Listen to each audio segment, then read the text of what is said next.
আপুনি বা মই মোবাইলৰ নেটৱৰ্কৰ সমস্যাত প্ৰায় বহু কৰিবলগীয়া দৰকাৰী কাম কৰাৰ ক্ষেত্ৰত অসুবিধাৰ সন্মুখীন হয়, নহয় জানো? টাৱাৰ নথকা ঠাইত এই সমস্যাটো আৰু বেছি হয়।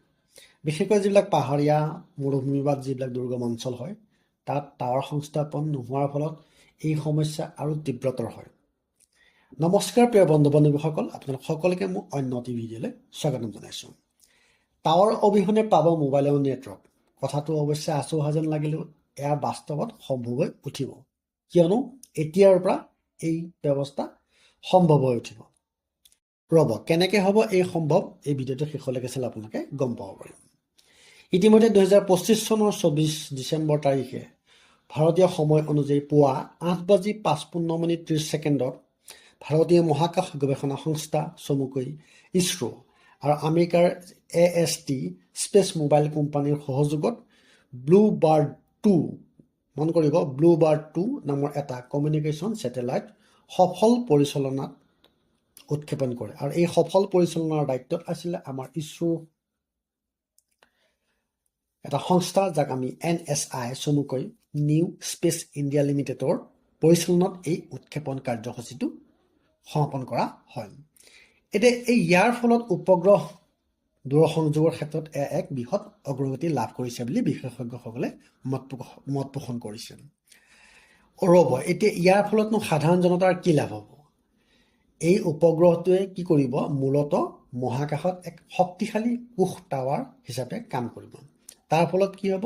উন্নত যিবিলাক এণ্টেনা আৰু চেলুলাৰ স্পেক্ট্ৰাম ব্যৱহাৰ কৰি ই পৃথিৱীৰ স্মাৰ্টফোনৰ সৈতে কণ্টিনিউৱাছলি কানেকশ্যন কৰিব পাৰিব, অৰ্থাৎ নিৰবিচ্ছিন্নভাৱে ইয়াক কানেকশ্যন কৰিব পাৰিব। যাৰ ফলত ছেটেলাইট যিবিলাক ফোন আছে, তাৰ বাহ্যিক বা অন্যান্য যিবিলাক ডিভাইচ আছে, সেইবিলাক আৰু এতিয়াৰ পৰা কোনো ধৰণৰ প্ৰয়োজন নহয়। এই ছেটেলাইটটোৰ মূল বিশেষত্ব হ'ল এইটোৱে যে ই প্ৰতি ছেকেণ্ডত 120 মেগাবাইট স্পীডত 4G বা 5G নেটৱৰ্কৰ যিবিলাক সুবিধা লাভ কৰে, যেনেকৈ ভইচ হওক, মেছেজ হওক, লাইভ ষ্ট্ৰিমিং হওক, এইবিলাক আগতকৈ অধিক তীব্ৰতৰ হ'ব। আৰু আগৰ নিচিনা মোবাইল টাৱাৰৰ কাৰণে ইয়াৰ কোনো প্ৰয়োজন নহ'ব, কাৰণ মোবাইল টাৱাৰটো আগতে কি হয়, মোবাইল টাৱাৰৰ যদি কিবা প্ৰব্লেম হয় তেতিয়াহ'লে এই গোটেই সমস্যাসমূহ দেখা পোৱা যায়। যিহেতু এতিয়া এই মোবাইল টাৱাৰৰ লগত কানেকশ্যন কৰিবলৈ কোনো প্ৰয়োজনে নাই, গতিকে ই ডাইৰেক্টলি কি হ'ব, ছেটেলাইটটোৰ যোগেদি পৃথিৱীত যিবিলাক ব্যৱহাৰ কৰি ইণ্টাৰনেট ব্যৱহাৰ কৰি উপভোক্তা আছে, তেওঁলোকৰ মোবাইলৰ লগত সংযোগ স্থাপন কৰিব পাৰিব। সঁচাকৈ বৰ সুন্দৰ কথা। ৰ'ব, মন কৰিবলগীয়া কথাটো হ'ল এইটোৱে যে এই সুবিধাসমূহ অৱশ্যে প্ৰাৰম্ভিক অৱস্থাত আমেৰিকা যুক্তৰাষ্ট্ৰই লাভ কৰিব, তাৰ পাছতহে পৃথিৱীৰ অন্যান্য ঠাইতে এই সেৱাসমূহ উপলব্ধি কৰাৰ ব্যৱস্থা কৰা হ'ব বুলি কোম্পানীটোৰ তৰফৰ পৰা উল্লেখ কৰিছে। অতিকৈ ভাল খবৰ। তো ভিডিঅ'টো আজিলৈ ইমানেই। ধন্যবাদ।